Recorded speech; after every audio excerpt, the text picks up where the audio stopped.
દાખલા number 20 tan square 60 વત્તા 4 cos square 45 વત્તા 3 sec સ્ક્વેર 30 વત્તા 5 cos સ્ક્વેર 90 ની કિંમત શોધો. ધ્યાન આપો બોર્ડ ઉપર. tan સ્ક્વેર 60 તો tan 60 નું મૂલ્ય કેટલું છે √3.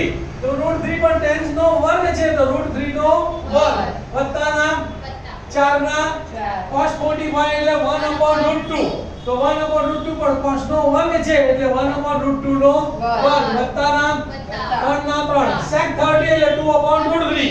sec 30 એટલે 2/√3 એટલે sec સ્ક્વેર છે એટલે એનો વર્ગ વત્તા 5 ના 5 cos 90 એટલે sin 0 તો cos 90 પણ 0 તો 0 નો વર્ગ.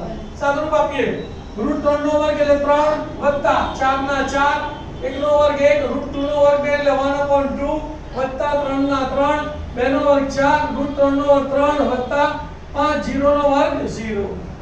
ચલો 3 ના 3 વત્તા 2 દુ 4 2 એકા 2 એટલે વત્તા 2 3 3 ઉડી ગયા વત્તા 4 અને 5 ગુણ્યા 0 એટલે 0.